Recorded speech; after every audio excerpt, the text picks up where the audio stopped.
Hi everyone. Welcome to the Technical Assistance Bidding Process Workshop organized by the UN Climate Technology Center and Network. So my name is Ho Young. I'm working as the Climate Technology Specialist at the UN CTCN Partnership and Liaison Office. So without further ado, let's start today's meeting. First of all, I'd like to introduce Suyil, who is the Coordination Officer at the CTCN Palo, to deliver opening remarks. Please welcome him with a big round of applause. Thank you.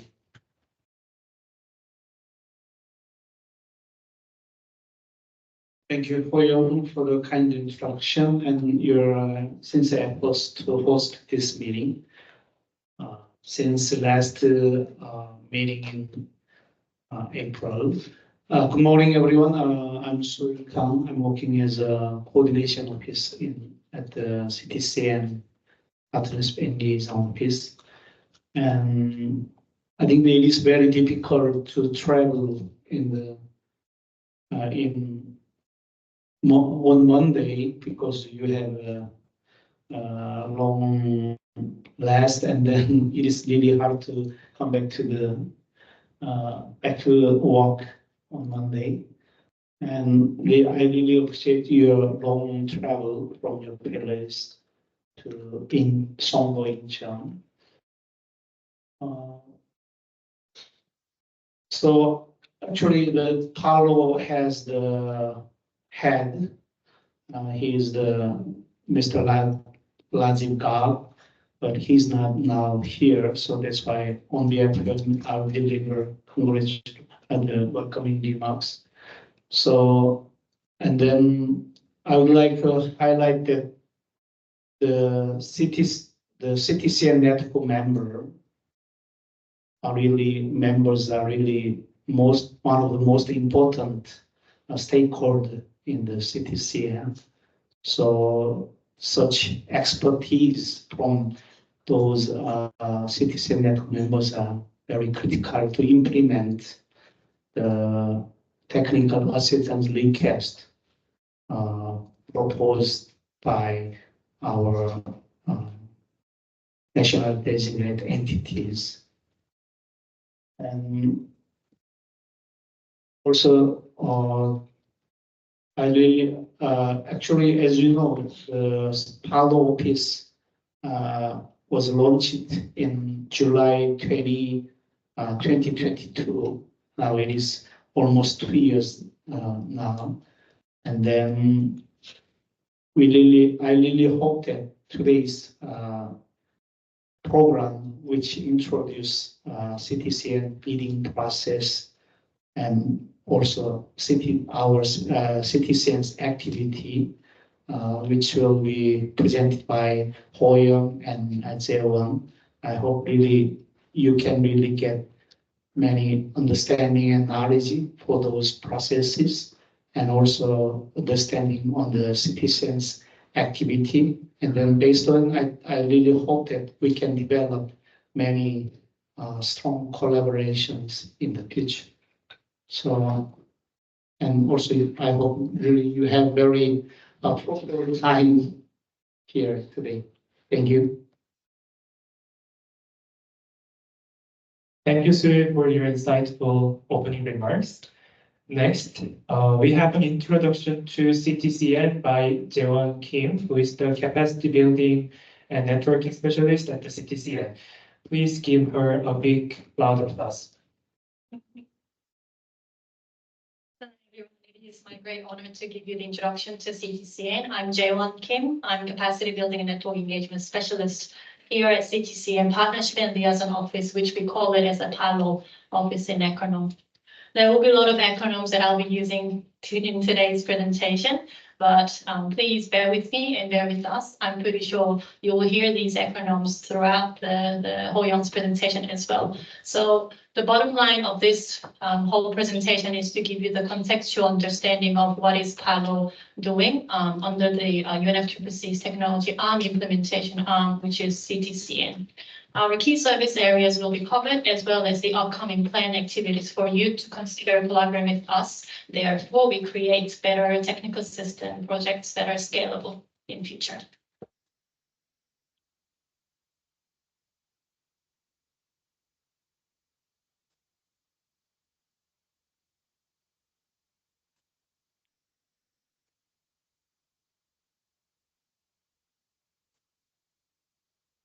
So you might be very familiar with the UNFCCC, which is UN Framework Convention on Climate Change. It was invented in 1992 in their Conference of Parties. They held their very first conference, gathering the mindsets of all the strategies related to climate change starting from 2010. I always call them as my parent generation, not to just reveal my own age era, but our parent generation came up with 3 solutions in terms of tackling climate change. The first one is technology, the second one is finance, and the third one is capacity building. So underneath those 3 assumptions, that technology will help us to combat climate change with the appropriate finance attached with the endless input of capacity building of the people that are engaged in this ecosystem. They came up with 2 mechanisms. The first one is technology mechanism, and the second one is finance mechanism. Underneath the technology mechanism, they also established organizations that could actually enable those assumptions around whether technology will help us in combating climate change. So the policy arm is called as Technology Executive Committee, and the implementation arm is Climate Technology Center and Network, which is CTCN, which is us here basically. So we are hosted by UN Environment Program because the UNFCCC was actually invented by UNEP as well as the World Meteorological Organization, WMO. So we are hosted by UNEP, meaning that every process in terms of us getting into a contract with you as a network member so that you can implement your ideas on the ground, we follow UNEP's process, administration processes. We host more than 800 network members, including your organizations, and we have 164 country focal points. Those who are the nationally designated entities, we call them as NDEs. They are the technology focal point to UNFCCC. Therefore, give us the oversight of the project overview.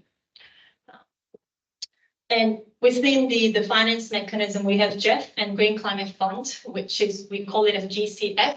We share the same building. So this G Tower is basically GCF building kind of thing because their office starts from 14th floor to 24th floor. And our office is in our 32nd floor, which you will have a chance to come up and enjoy the view.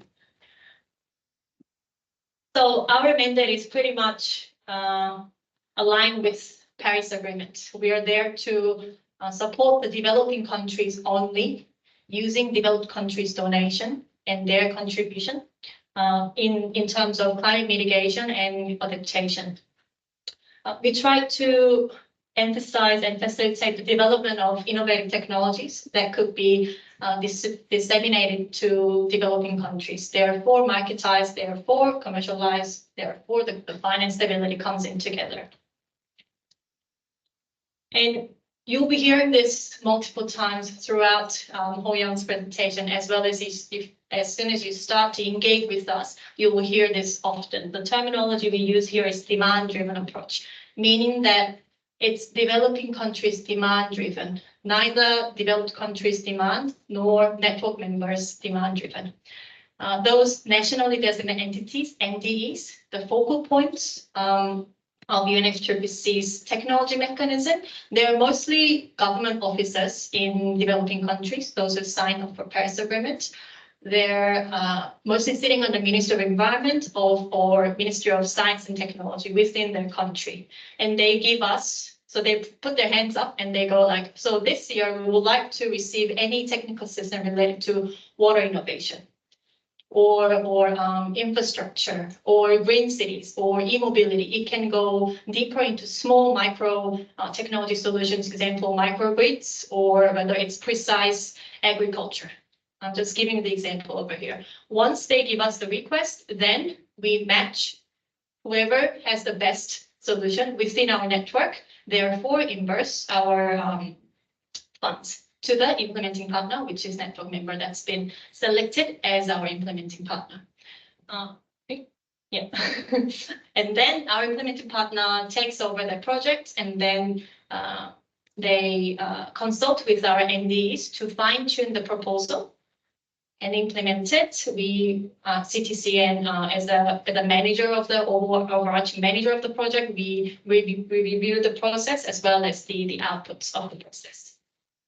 So with the NDE's request on specific technology that you hold as a network member, we cannot actually fully collaborate with you, because there will be no any chance for us to do it, because without them, there's no way that we can actually collaborate with you. So key service areas of CTCN. We have technical system as our main key service area. The project, when I say, or when Ho-Young says, there's a TA project, that's the terminology that we use, technical system projects. We have been approving, we have approved over 392 projects out of 400 requests that we received for the last 10 years. And that benefited 110 countries so far. The screenshot over on the left side is actually the capture of, it captures our website where you can go into the website and then go through all the history of technical system projects that we have supported so far.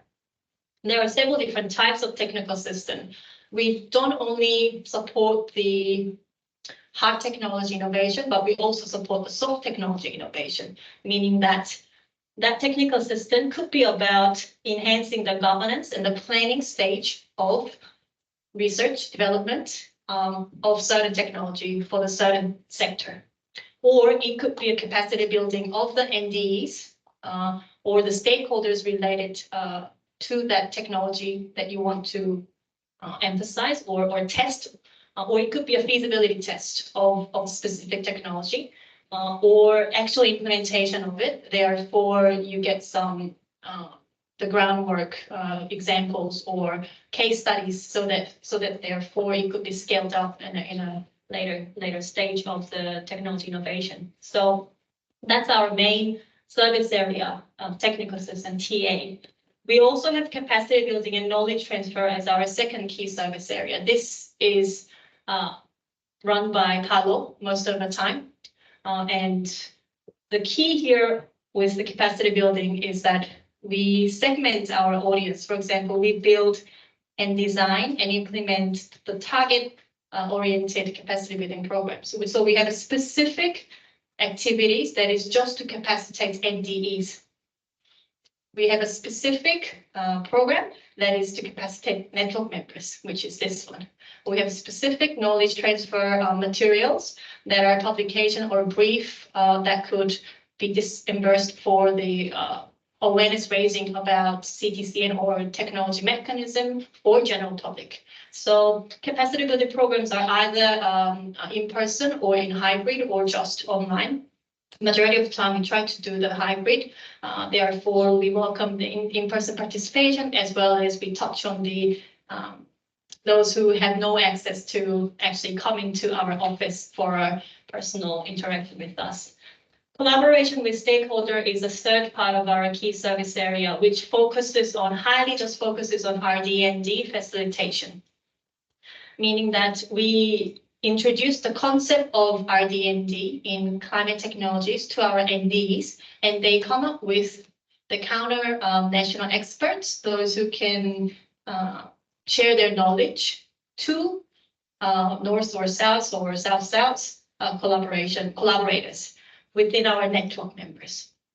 So the focal point within Palo office for the technical system is Ho-Young Jo. That's his duty over there. For capacity building programs and implementation, that's me. And for collaboration with stakeholders, including RD&D facilitation, that's Sui. Yeah, so just giving you the broad and the focal point there. We have our headquarters in Denmark, so we're a team of 20 in the globe. We're a very small secretariat that also does the implementation as well as the paperwork for UNFCCC to report back to them there so that it could be all evaluated. So our headquarters is in Denmark, Copenhagen, in the UN city. That's where our director is, and we have communication team over there. So if you collaborate with us on any of these activities, you will be linked to our communication team in Denmark so that you can make a buzz around it using our SNS as well as public release broadcast that you use within your organization. We have regional teams that looks after the region's request. Palo is Asia and Pacific focused in terms of our technical system delivery. Whereas we have Africa team based in Nairobi, they takes care of all the requests coming from African countries. We also have a LAC team who looks after the requests coming from Latin America and Caribbean region. So we have 3 regional teams. Palo is doing the both like regional center plus partnership liaison office by covering the technical system coming from Asia and Pacific, and we do the global capacity building programs. So I travel, or I pass it on to our regional teams to deliver the program that we designed for the capacity building of the NDEs.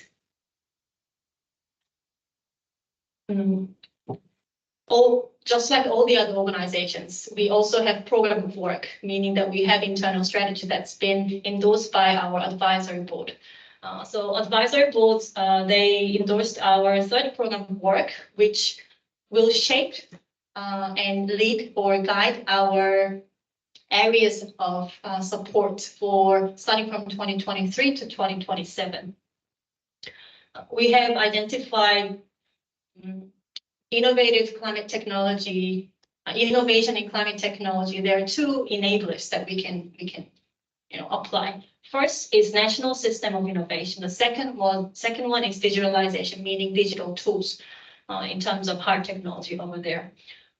We have been receiving multi-sector requests from our NDEs that they don't just want us to focus on agriculture specifically, or just e-mobility, or just solar panels for energy sector, or just SMEs for the business and industry sector. So within our 3rd program of work, we will specifically ask our MDs to come up with the requests that are multi-sector focused. So it's not just agriculture. That concept should, or proposal, or the project oversight, it should have the water, energy, food nexus approach. Same with the buildings and infrastructure. It should talk about green cities, not just green buildings.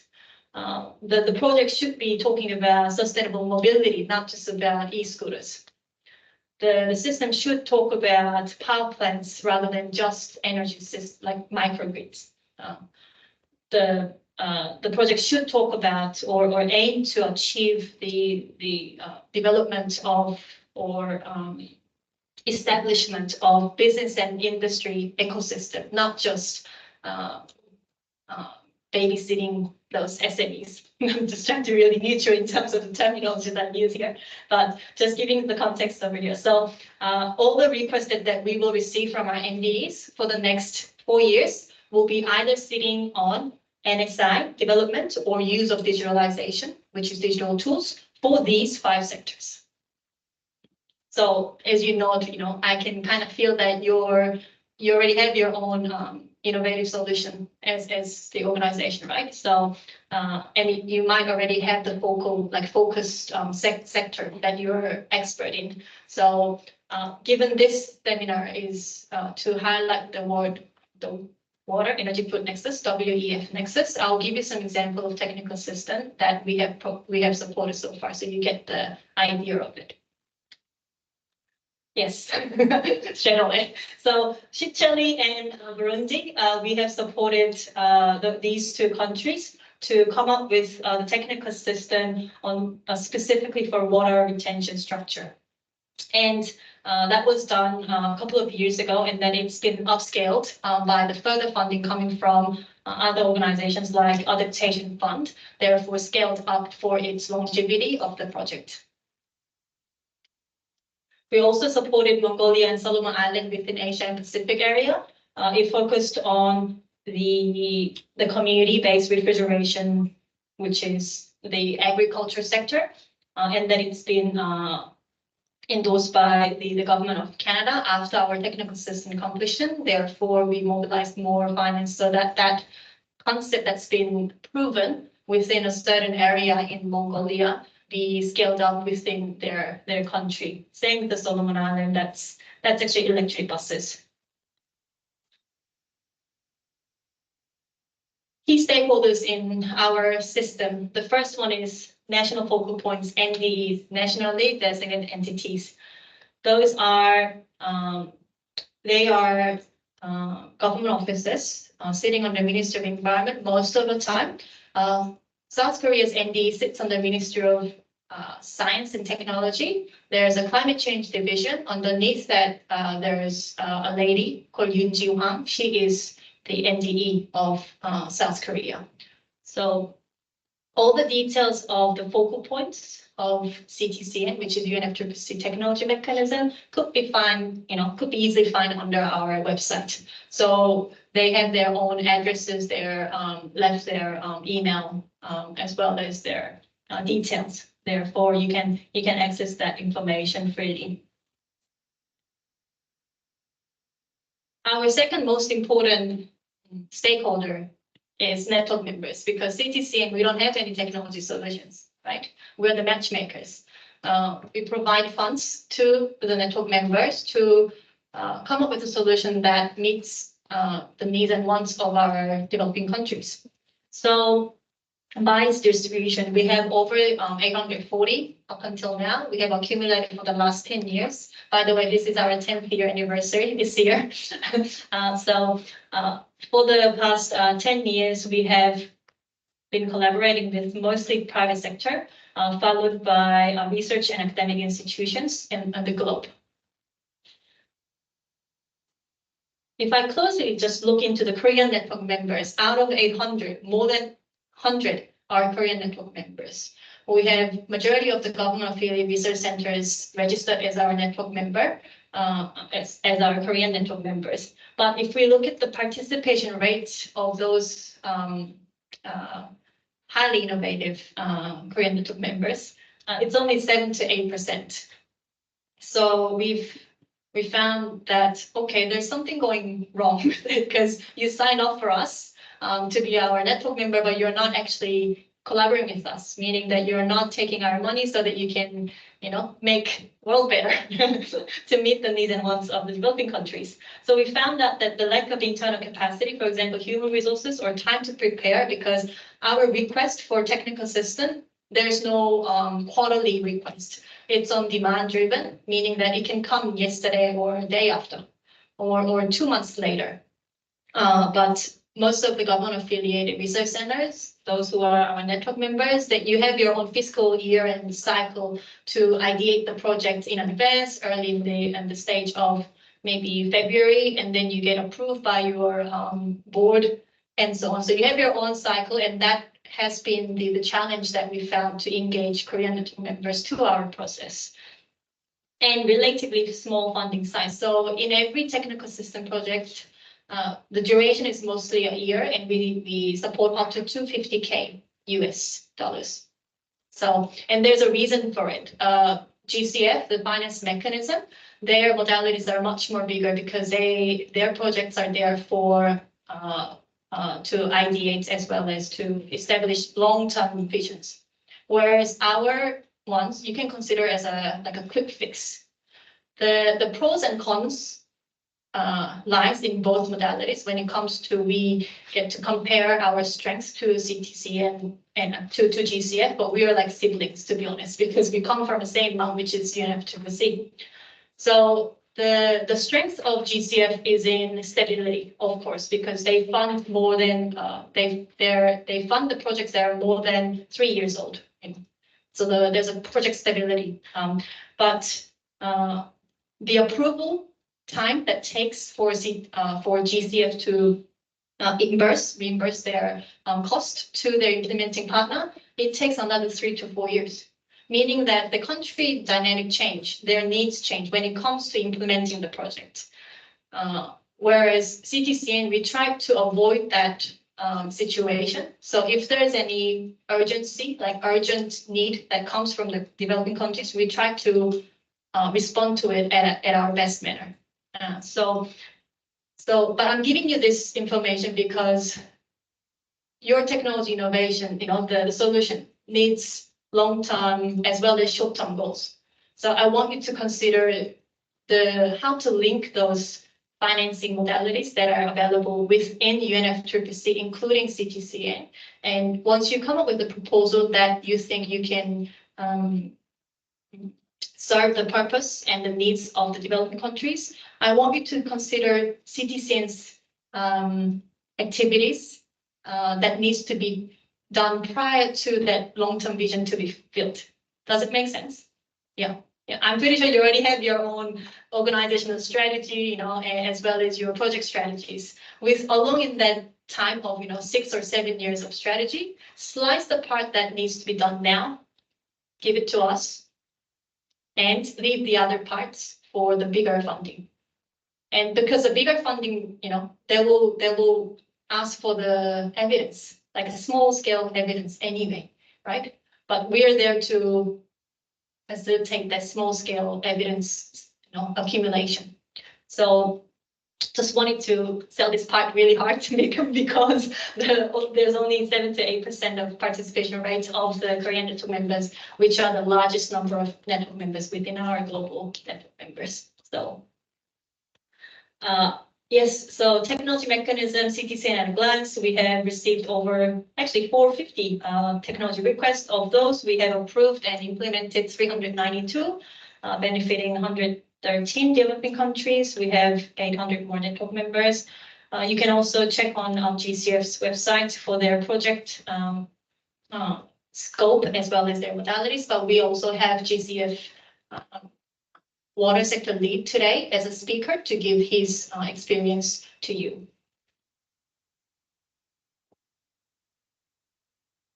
I'm not sure how much you're familiar with GCF, but our collaboration with GCF is very close because we're like siblings. We have to work together. There's a whole negotiation team just works on a technology mechanism and finance mechanism linkage part. So CTCN as a delivery partner of readiness and preparatory support program, which is GCF's program. Since 2017, we have submitted 39 technical assistance readiness proposals, meaning that out of 392 projects that we have completed, 39 projects were submitted as a project for GCF readiness funding door. Of those, we have 31 proposals approved and leveraged more than 12 million funding to further support that ideation to be sustained within that specific sector as a solution for developing countries. In 2022, 4 requests has been submitted and approved, and we have completed 6 out of 31 in 2022. And in every technical system projects, the output, we facilitate the implementing partners come up with the output of GCF concept notes.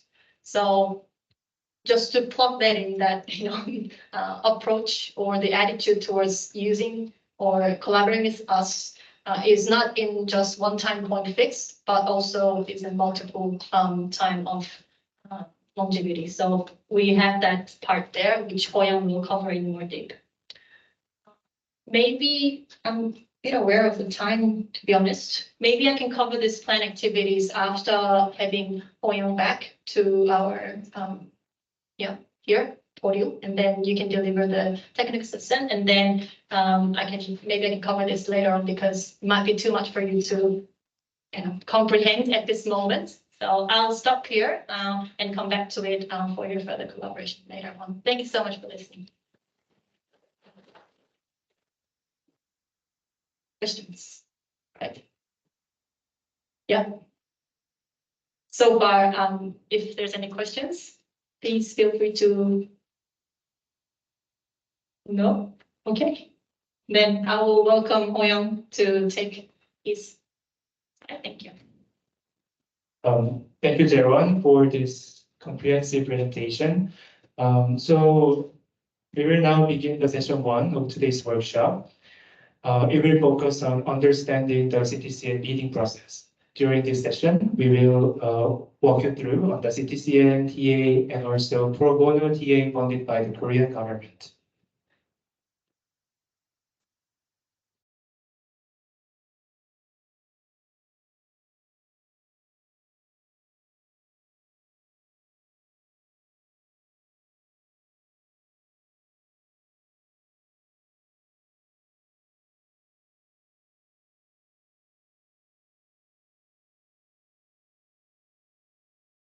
So we were actually supposed to take a group photo as per the program now, but I understand that some of our participants for today are still arriving, so we will do that at the end of the session, at the end of the workshop. So first of all, I would like to introduce the mandate and operations of CTCN. For your reference, for your information, we will share all the presentations for today's workshop after wrapping up this workshop today. So you will receive them by email. So in the CTCN, we have 4 main key service areas. They are technical assistance, capacity building and networking, collaborative RD&D, and knowledge exchange and sharing. We work by the COP mandate, the Conference of Parties to the UNFCCC, and we have the CTCN third program of work for 2023 to 2027. So the main objective of this POW is to support parties to the UNFCCC to achieve their commitments to the Paris Agreement through technology development and transfer, and to implement their NDCs, improve resilience to climate change impacts, and mitigate climate change. So let's dive into technical assistance. What is the definition? The CTCN, we provide technical assistance, TA, in response to requests submitted by developing countries through their nationally selected focal points, aka national designated entities. Upon receipt of such requests, we mobilize our global network of climate technology experts, like especially our Korean members like here, to design and deliver a customized solution tailored to the country's needs. So how we operate? We do not provide funding directly to the countries. Instead, we support the provision of technical assistance projects provided by implementing partners who are experts in specific climate technology sectors. So as Jaewon mentioned during her presentation, the CTCN is demand-driven process. ND needs to submit a TA request, and then we review and approve them. CTCN selects an implementing partner from our network members.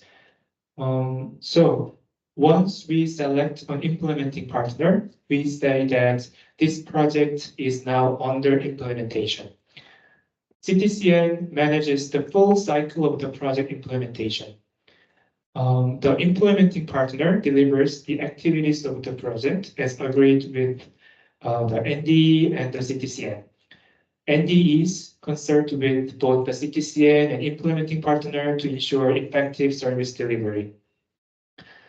So what will happen after concluding the TA? We will evaluate the TA quality and performance of the implementing partner for our internal use. We will also request NDs to provide their feedback on the technical assistance project. As we previously told you, our project's duration is averagely 1 year. The total contract value of our technical assistance is up to $250,000 US. So we provide multiple various types of support to countries. We provide support for adaptation and mitigation technologies at all stages of the technology cycle. So it can be ranged from RD&D to piloting and deployment of technology to feasibility studies. It can also be establishing sectoral roadmaps, strategies and recommendations for law, policy, and regulations, and other activities to enhance stakeholder engagement, and also capacity building activities for the government officers. So we have various different types of support under the technical assistance to the countries. So we have analyzed our technical assistance portfolio in line with the program of work. In the program of work, as you mentioned, we have 5 different transformative system areas.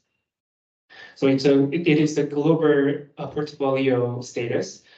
So among the TAs, building and resilient infrastructure is the 32%, which is the largest portion. So on the left side, there is a pie chart, and so this pie chart shows RDAs grouped into 5 system transformation areas. So far, we have over 300 EAs with requests from over 100 countries. On the right side, we have also grouped our TAs into 2 enablers. So the largest portion was national systems of innovation at 83%, followed by digitalizations at 17%. So for instance, in Zambia, we are currently establishing their policy and regulations to foster national systems of innovation in the country. That could be the example of this type of TA. Also, in the Solomon Islands, we have partnered with the Korea Environment Institute to establish a mangroves protection system through a nature-based system. So we are currently collecting data about mangrove plants and digitalizing them to create an internet portal. So it could be an example of this sort of technical assistance in line with digitalization. And in this slide, we want to talk about the TA portfolio status in Asia and the Pacific. So on the left side, it shows a geographical balance. South Asia and the Pacific is 62%, and also East, West, and South Asia accounts for 32%. On the right side, we have also grouped our portfolio in Asia and the Pacific into 5 system transformation areas. Similarly, building and infrastructure accounts for the largest portion at 38%, followed by the energy systems. So in the next chapter, let's talk about the technical assistance process. I want to reiterate that we are a demand-driven process. So the ND should lead formulating TA idea. So usually in the country, interesting parties contact their national focal point or NDEs to request climate technology assistance. NDE then confirms the alignment of the request with their national climate priorities, such as NDCs and national plans. After that, they submit a TA request template to CTCN. We will approve the request, we will acknowledge it, and then we will start drafting a response plan, which is the terms of reference of the project, including project details such as logic framework and budget plans.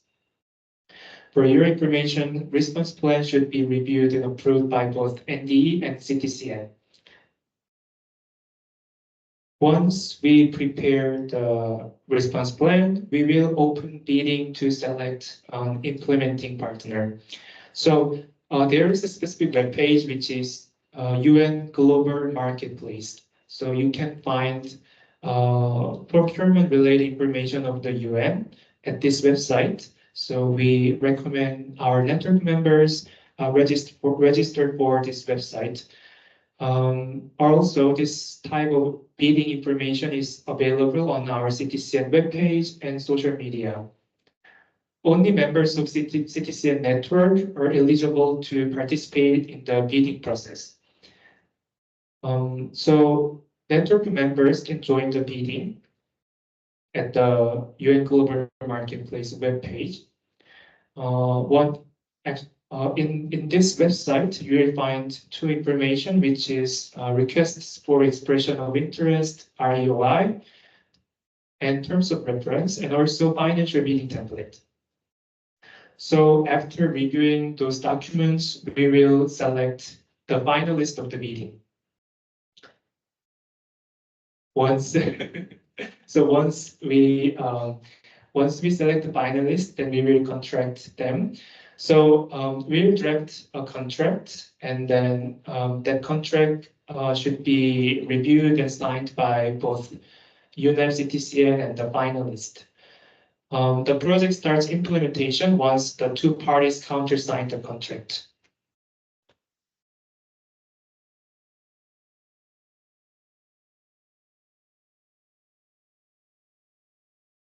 Slide, please.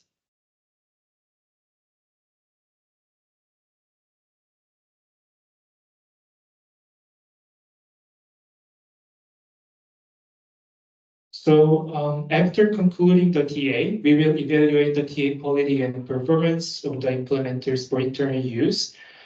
Again, we want to emphasize that NDE will provide the feedback on the TA. Also, there are some mandatory documents that the implementing partner needs to submit to CTCN, including the audit report.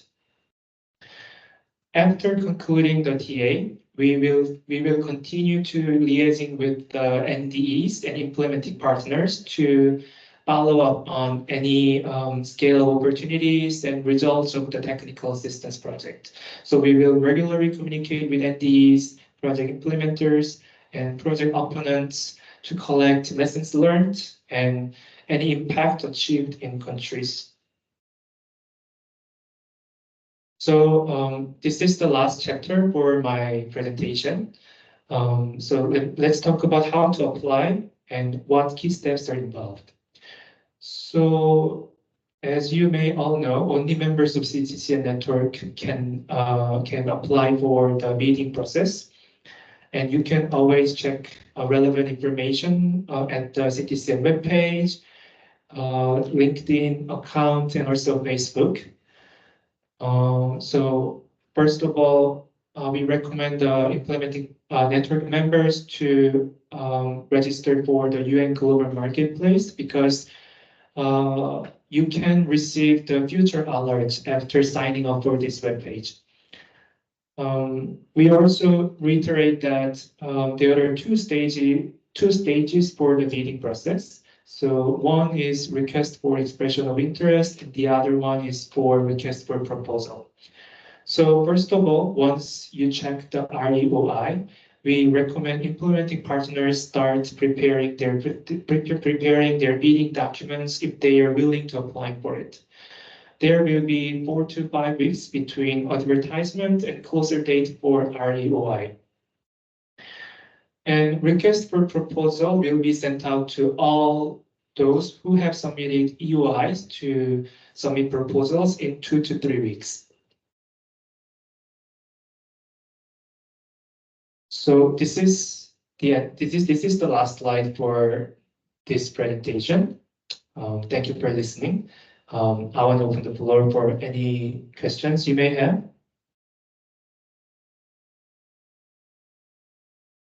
If you don't have any at this moment, we will talk about it further, like how to draft a comparative proposal after having a coffee break. Thank you so much.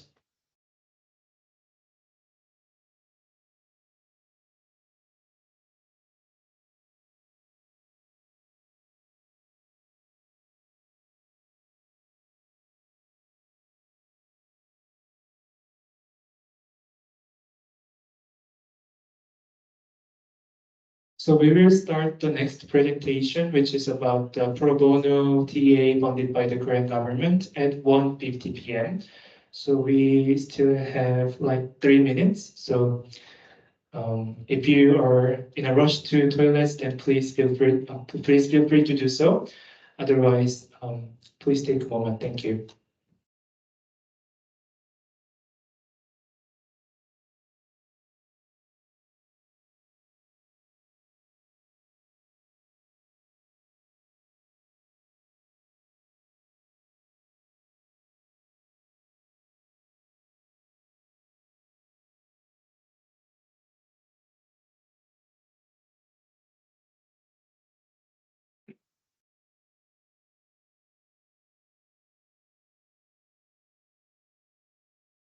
Good afternoon. It's a pleasure to be with you today, even though not physically. Please allow me to thank my colleagues from CTCN Palo office for the invitation and the Adaptation Fund for funding the ASIA program. The ASIA program is co-implemented by UNDP and UNEP CTCN, each of us managing $5 million USD over 5 years, and means Adaptation Fund Climate Innovation Accelerator. This presentation will briefly introduce ASIA Program First Edition, present some lessons learned, as well as provide a brief overview of the main objectives and modalities of the second edition that was approved by the Adaptation Fund in April 2024.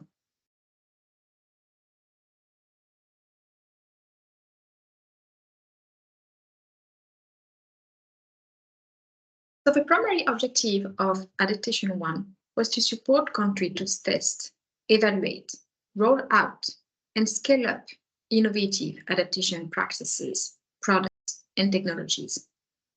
Within this ultimate objective, the program focused on expected results free of the Adaptation Fund Medium-Term Strategy 2018-2022, for which the development of innovative adaptation practices, tools, and technologies are encouraged and accelerated, as well as expected results for which evidence of effective, efficient adaptation practices, products, and technologies should be generated.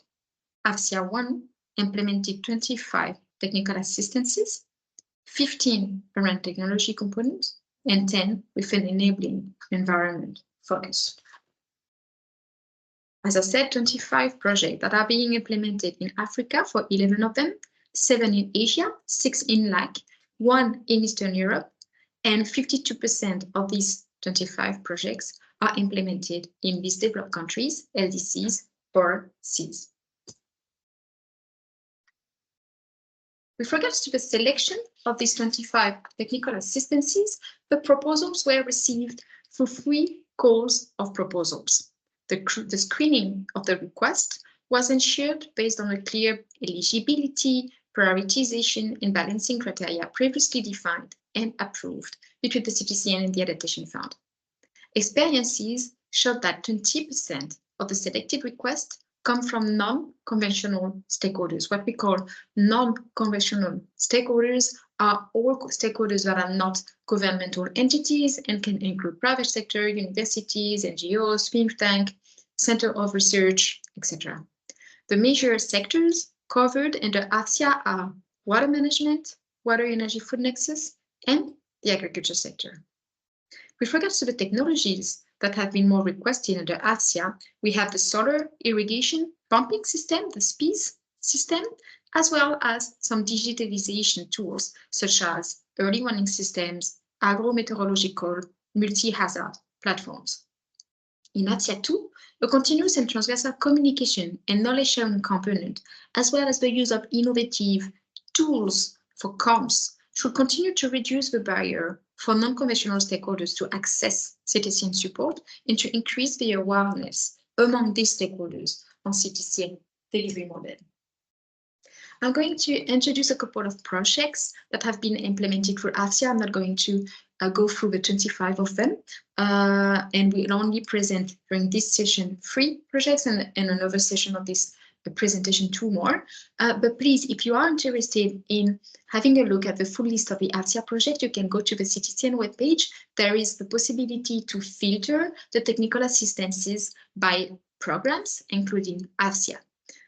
Also, please allow me to communicate that ATSIA will be closed next year. ATSIA 1 first edition will be closed next year, and that consequently, the CTCN as well as the UNDP will produce a joint impact report as well as a knowledge product that will be soon available on our platform if you want to learn more about these different projects and the impact that we have managed to create.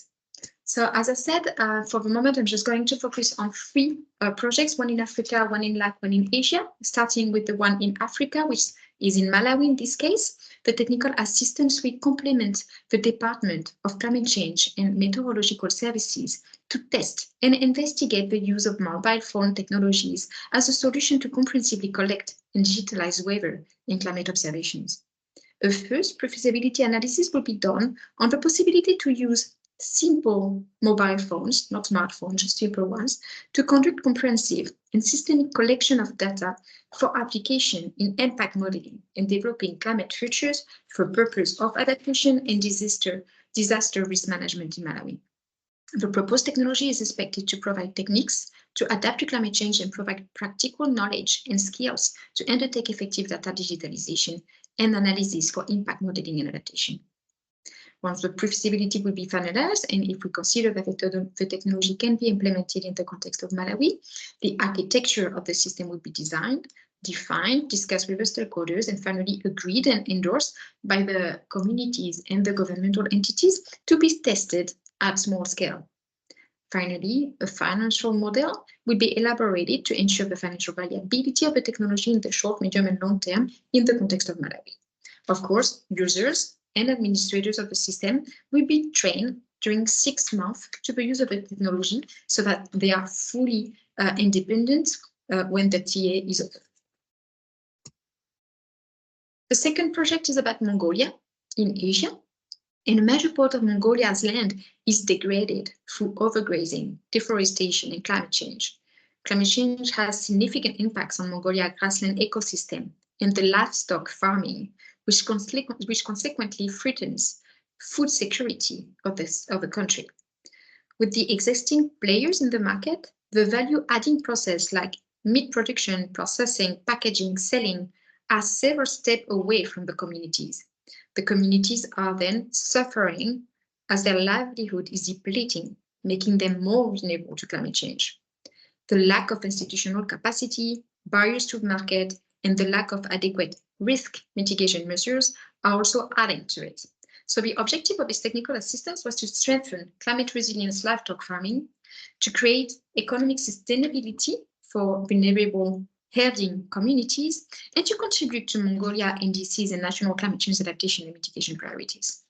The results were the development of tools and approaches that are now available to herding communities and investors, and that can be replicated across Mongolia.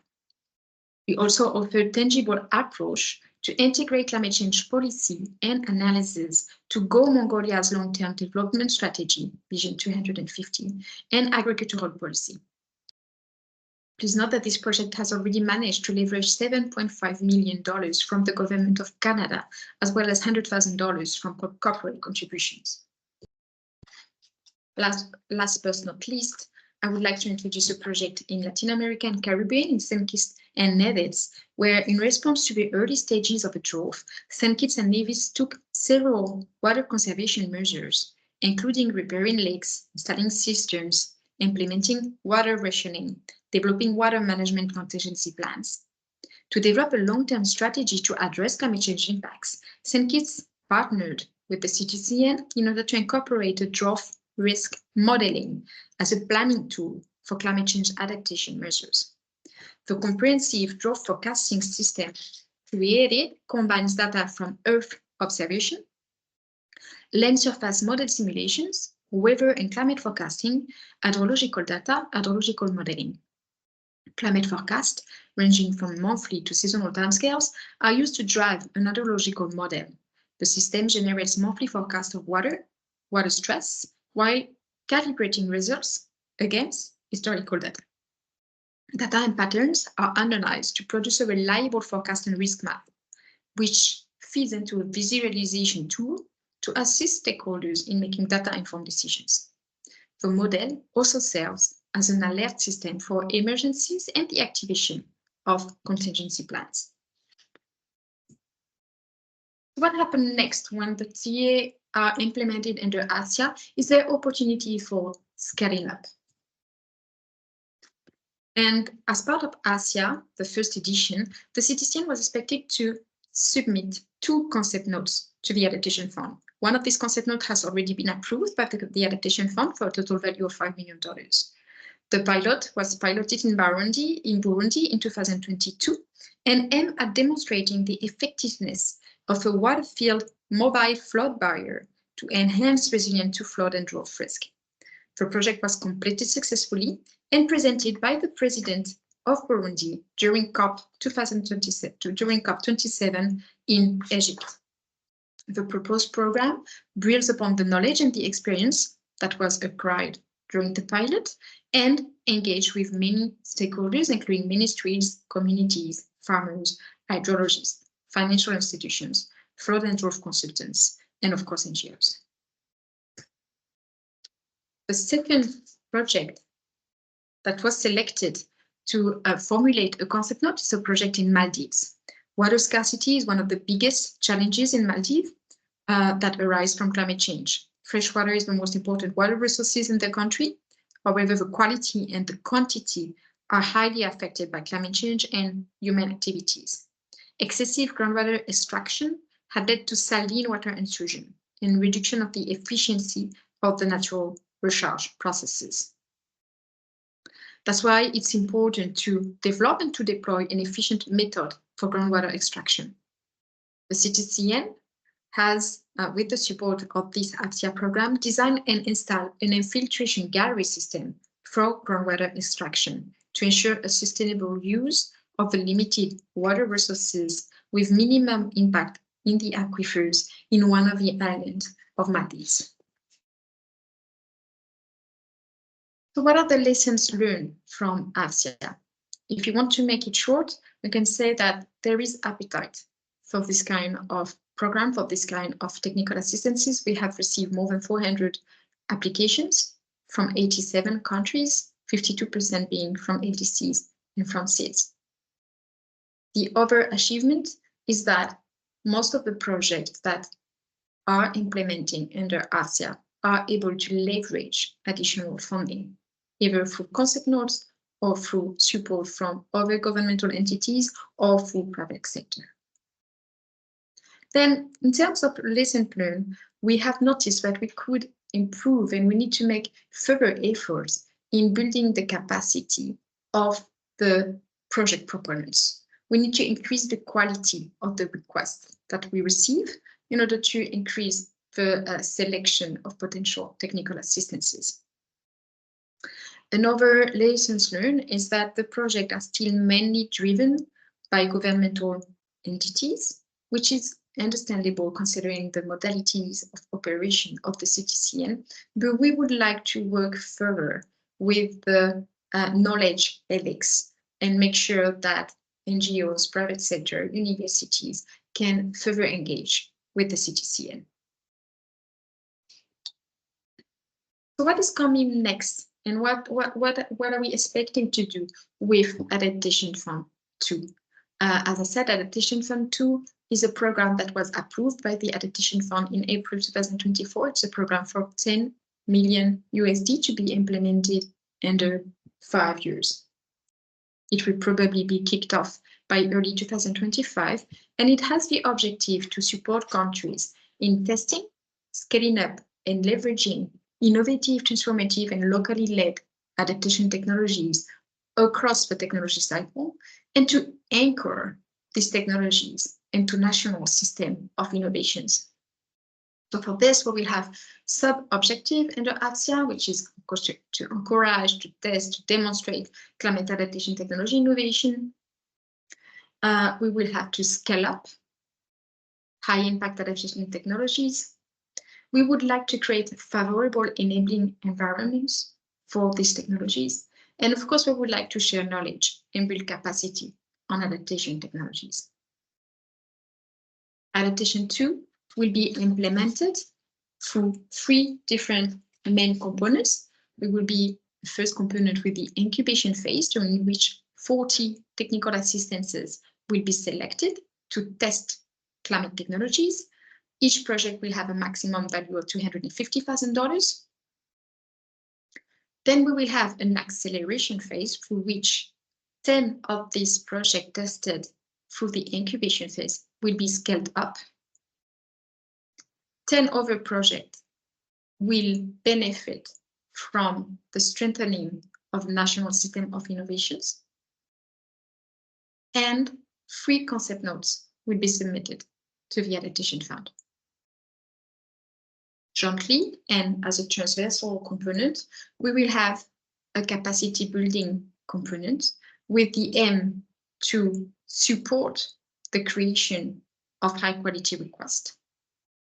And secondly, to create knowledge product and good practices that could be shared with the communities.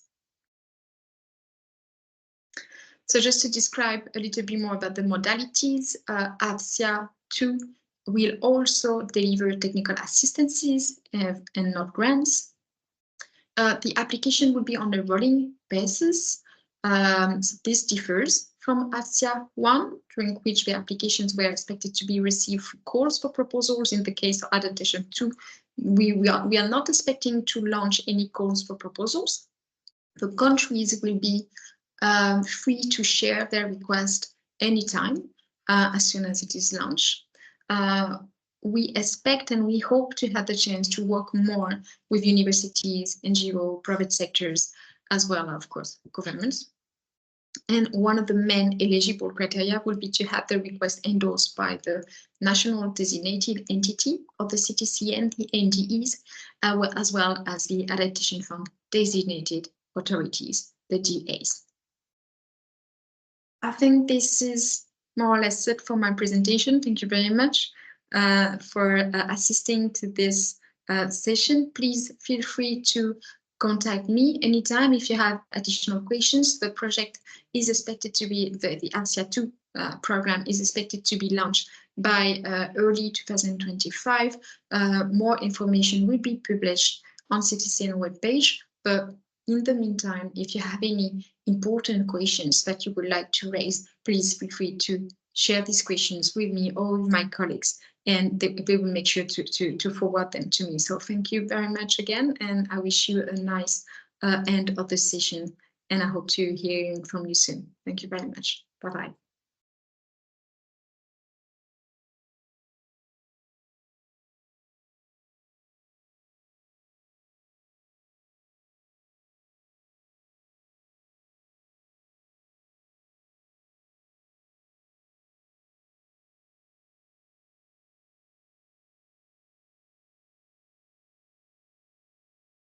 It's a cozy one. Excellent. Excellent.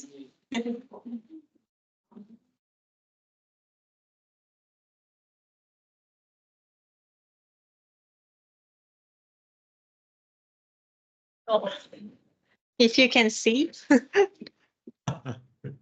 Sure. Yeah, we had a registration over like 15, but half came, so which is a good win for us. But they're really eager to hear you out, so hopefully it's No useful. problem.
We are now moving to the next presentation. Let me introduce Mr.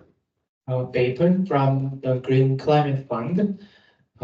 He will deliver a presentation on the Green Climate Fund and the Water, Energy, Food Security Nexus. So please welcome him with a loud applause.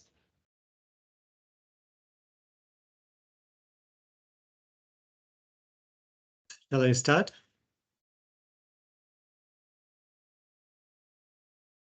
Yes, please. Thank you so much. Good afternoon, everyone. I wish I could be there physically, but actually for an important mission, I need to come back to Manila. But it's a pleasure to join together with you guys to really discuss about what is actually the transformation adaptation means to us in terms of water, energy, food security nexus. I lead the water sector in GCF, in the public sector, which is like a department of mitigation and adaptation. So what I'm going to talk a little bit today about our readiness, new readiness strategy. I think that's where CTCN play a critical role to creating an incubator. And also then we can discuss a little bit about how we actually can think differently or new way of doing things on water, energy, food security nexus. This has been a quite important topics into this water sector as well, to how actually we play a critical role to integrated approach, not a silos, but often actually we don't see much progress. And then what are the challenges there actually for us and how we can actually unpack those challenges using more climate action. So moving forward, if you just try to look at actually the attribution that climate change brought into the market on to think about how the systematic, interconnected and cascading impact and risk and partnership is required, it's just quite challenging. So I just try to put into a dimensional way. You can see actually there are actually 6 dimensions I put together. So on a scale for climate aspect, you try to looking at actually what is happening now to the 100 years, a century scale, and then on the time frame, and then scale wise, you try to looking at actually what is happening locally at your home and what is happening actually regionally and nationally as well as globally.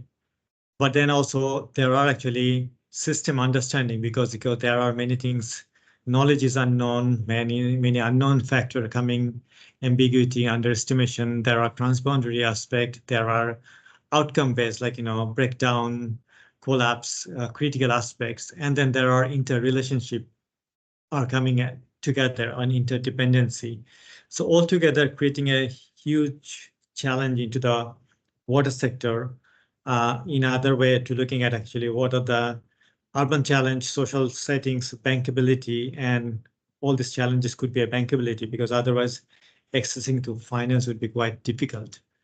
And as you maybe know that the way the GCF works is quite a unique institution in terms of work through a partnership. So which is like basically to work with our accredited entity, and we work with our accredited entity through a program and project. But also this is a very unique institution in terms of catalytic financing, so that we actually provide all sort of financial instrument could be used for our sectoral project design, which is quite unavailable in other particular financial entity or DFIs. And as a risk taker, we also take high risk. So that gives an opportunity to transformative changes into this kind of nexus development to bring it into the market. As I was saying that, so this makes us unique because in terms of risk and average ticketing, we actually provides a $50 to $70 million kind of ticket size.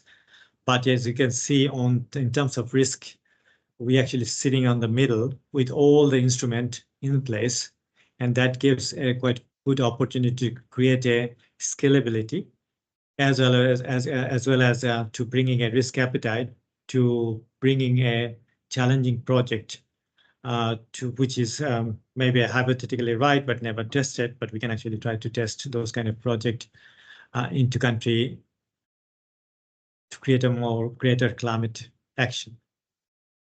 I just like to a little bit capture here what is our vision for 2030. As you maybe saw in many speech of our executive director, that she's talking about to mobilizing the $50 billion by 2030. And one of our major areas focus is actually try to focus most vulnerable people and communities. And most majority of the cases, as we driven through the NDC or NAP, you will see actually water is out of 3 major priority into the country. So that gives us a quite biggest opportunity to how to create an incubator through CTCN kind of organization or engaging research as a piloting, and then how that could come to the GCF for upscaling or accelerating program. So in other way, how the GCF readiness finance could support some of those incubator development, and at the end of the readiness, we can actually see a bigger project into the pipeline for scaling up.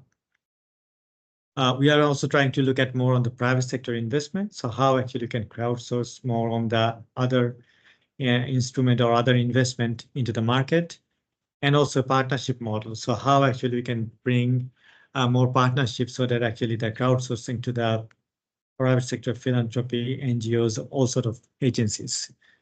We are trying to also moving forward more on the simplified process or be more efficient. As you maybe see day by day, there has been a lot of changes happening. Our traditional approach of doing review to making it more faster, quicker, and simpler. And we are trying to move also more from the one by one project to a more programmatic and systematic responses. So that means a regional project or multi-country project is quite welcome to GCF.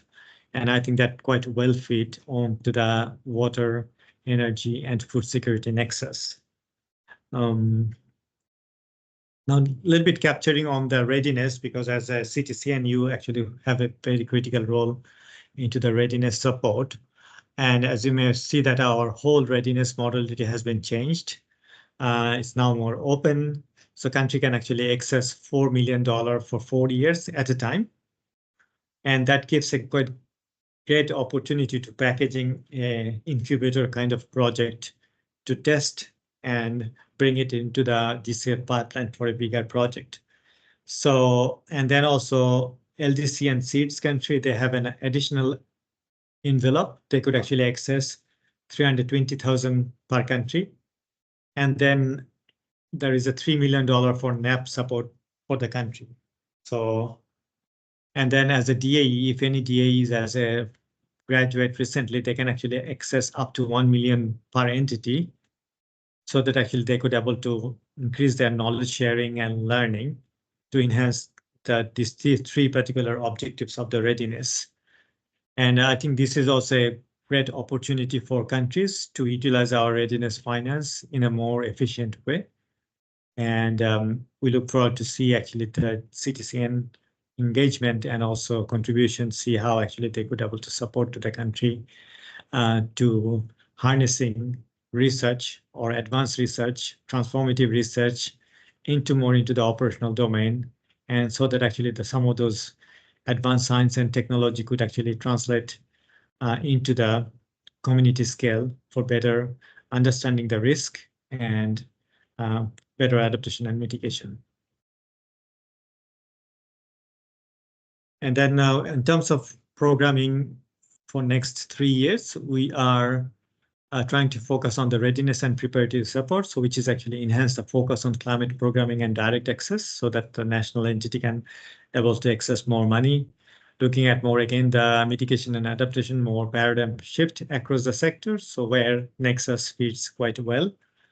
Adaptation, addressing the urgent and immediate adaptation and resilience need, including the most vulnerable. So that means a community-led adaptation process are quite welcome. And also promoting innovation and catalyzing green financing through the private sector. That is also our programming priorities for the GCF2. So now when you look at the water, energy, food nexus, this is not a uncommon things. This is actually has been in the market last 20 years. Everyone is discussing. But when you look at the applicability, there are actually a lot of challenges, a lot of problems to actually looking at integrated approach, that how actually these three domain work together. Because in general, they are actually quite silos, and there are always challenges to, or always reluctant by the sector to work together.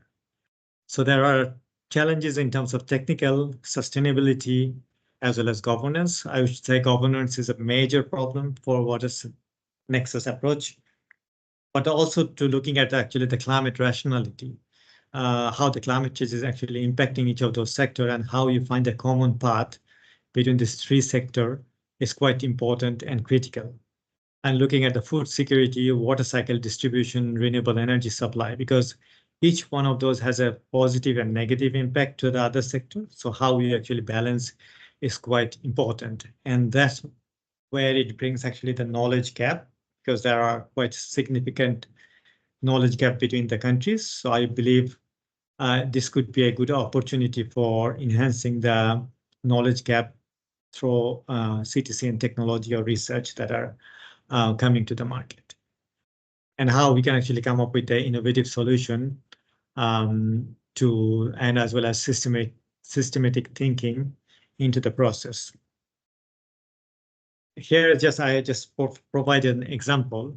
When you're looking at, say, water sector, how does the relationship works? That also quite important, because if you mapped out those water versus energy and food, there are some relationship quite critical. There are some relationship quite mild. So we need to understand actually where is the most critical relationship between these three sectors to bringing the value proposition, and how that could be packaged into a nexus approach to greater alignment and greater benefit for the countries. Most of our GCF project, we have a nexus approach so far.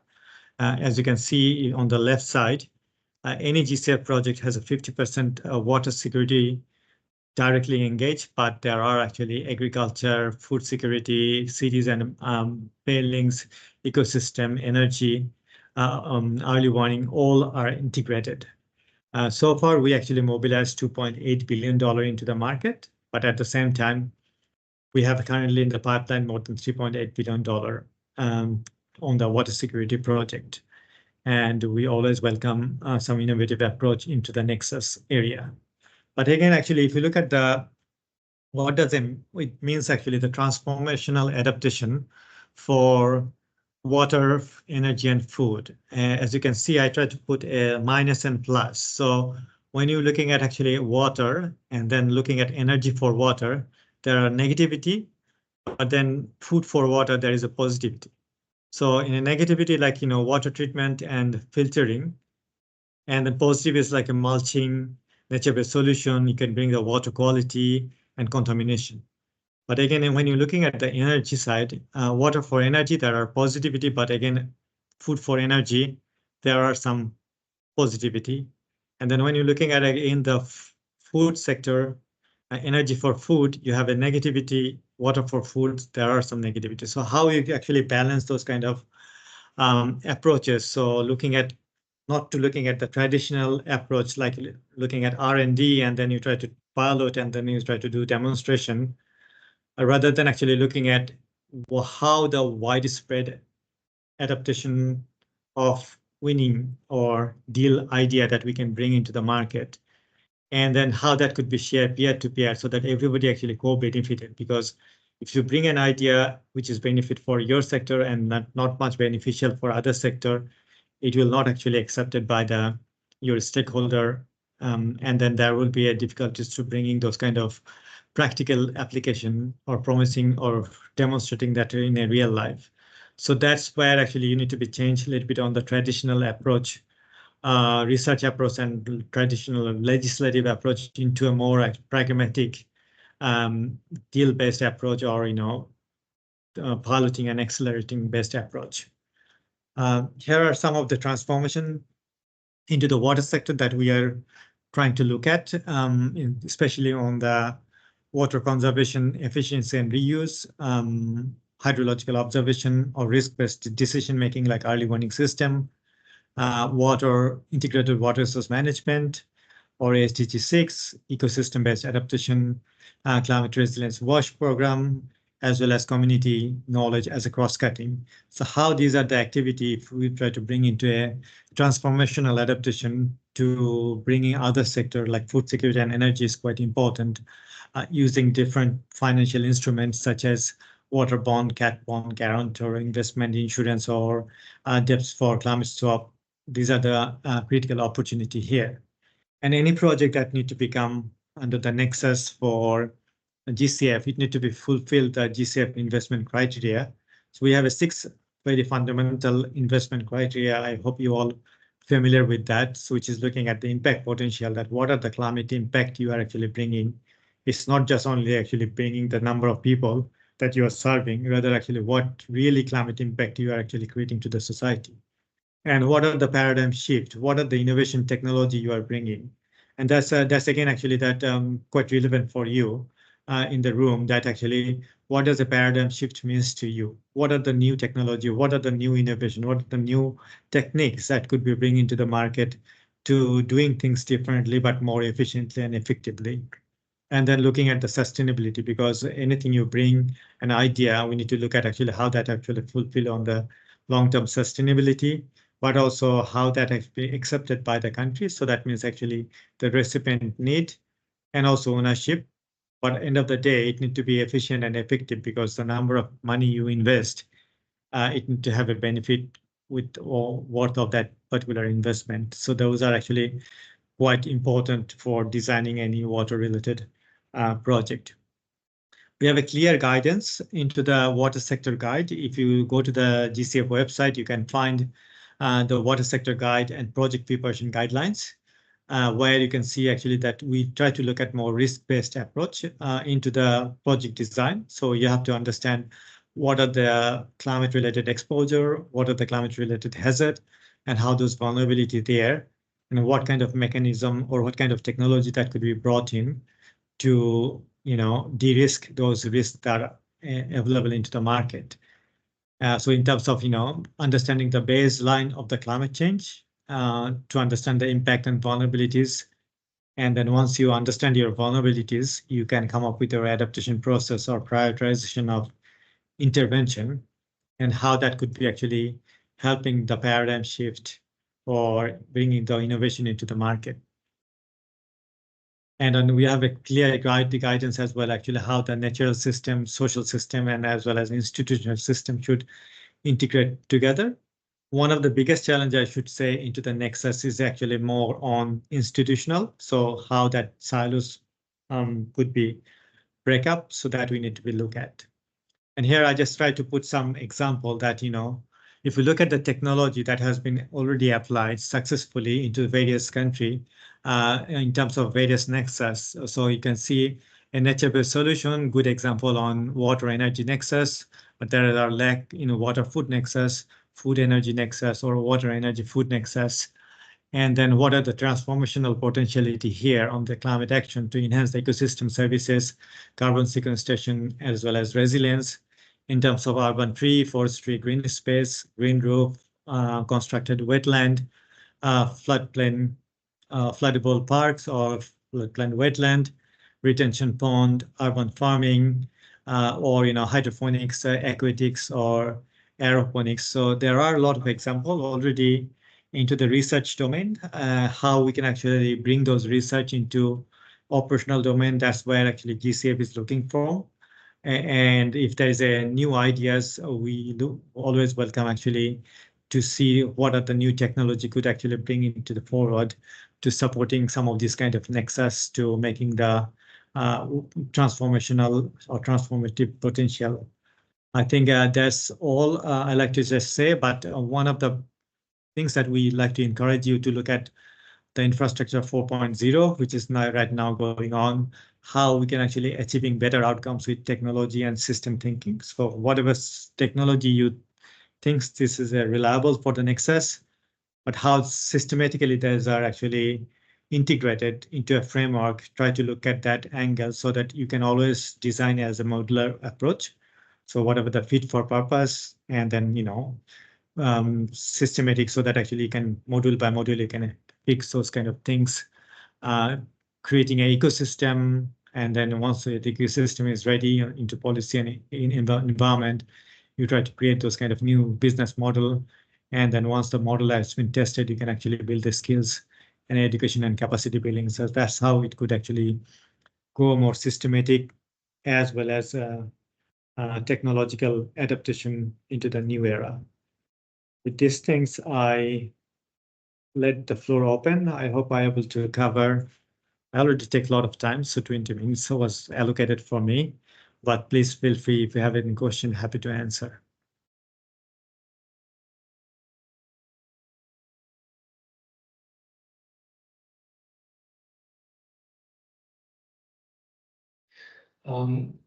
Thank you so much for your presentation, from the introduction of the Green Climate Fund to new revenue strategy to the WEF security nexus.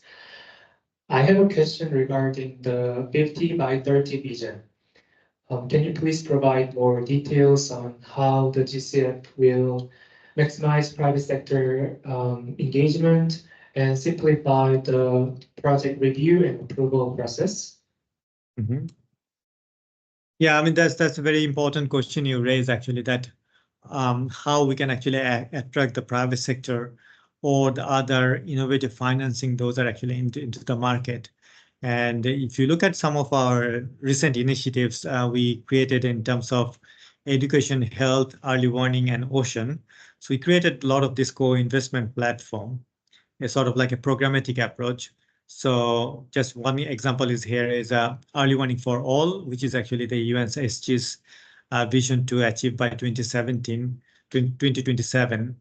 So we created a programmatic approach where GCF actually provided $150 million. And we hope that we will be able to attract another, $100 million for bringing other financing. So we try to pilot 5 projects into the co-financing platform, but we are trying to prepare 12 countries as a readiness, so that their actually assessment has been done. They create those kind of legislation and ecosystem for policy, so that actually private sector can come and find a enabling environment to invest their financing. And I think that's one of the critical aspects that we couldn't able to attract the private sector, because unless there is a policy and legislation for them to create a critical role, they will not actually want to take those kind of risk. And with our innovative de-risking instruments, such as like a guarantor or equity or debt swaps, those attracts to the private sector to come and play a critical role. And with this modality, we are hopeful that actually we'll be able to mobilize a $50 billion by 2030.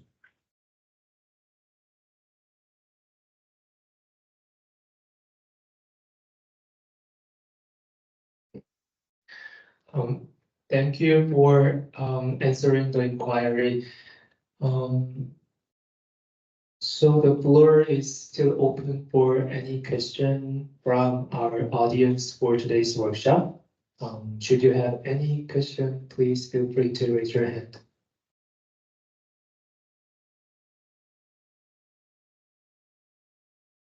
Hi, Mapon. I'm Sul from the CTCN Power. Thank you for the presentation.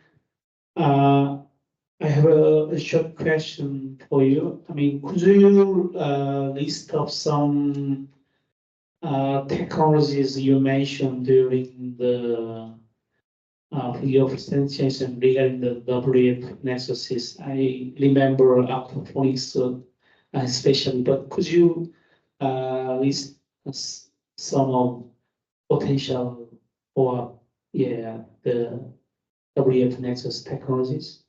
Thank you. Yeah, I mean, the last slide that I actually provided is sort of like a guidance that how some of those, innovative technology could be bring into this particular market. One could be like, how the nature-based solution could bring into there, or like hydroponics, or, aquaponics or aeroponics system. Those are actually tested in some of the country to reduce water and energy consumption, improve food productivity, efficiency, and reduce waste. You can try to look at those kind of things, but also if there is any other things that actually are already in the research into the university level, how we can actually bring upfront to piloting through our readiness grant, that could be an opportunity. So the way our readiness grant has been designed, it gives a potential opportunity to, the factory ready product which has been tested in the lab. Okay, we test it into the community as a piloting those kind of technology, and then see the potentiality to scaling up. And then a couple of other examples that I provided, like the retention pond. So how that could be helping to manage the stormwater, improve the water quality, or providing the habitat kind of things. Or green roofs to reduce the building energy consumption, improve stormwater management, or maybe a porous road network material, so that actually that could absorb all the water during the flooding, so that actually the flood peak could be quite significantly reduced, and also damage to the road network could be manageable. So those are the some example here on the technological side to use and bring up forward, but we don't see actually quite heavily those has been actually applied into our project, or country actually understand or have enough capacity building to absorb those kind of idea into practice. So maybe I would rather actually ask CTCN, as you are the advocacy agency in this particular field, how you see that could be promote and bring a confidence to the local government or national government to adopting some of those new technology to widely use or scaling up. There are also a lot of technology has been used, say, under other financing through like a JF finance or adaptation finance in a small scale. So if you see those kind of actually had a potentiality, we have those kind of upscaling framework of adaptation finance and JF that could be brought into the GCF pipeline as well.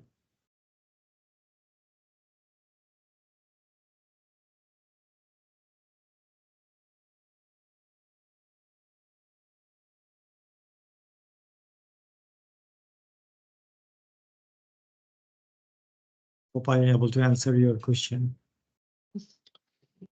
Oh yeah, it was great. Thanks so much. Sure. Thank you once again for joining us today's workshop. So we will now proceed to the next presentation. So let's give him a round of applause. Thank you so much, and feel free to reach out if you need any advice. I lead the water sector, so this is also my passion area. So if you have any ideas or any thinking, or if you need some guidance, feel free to reach out. We'd be happy to support. Thank you. Thank you so much.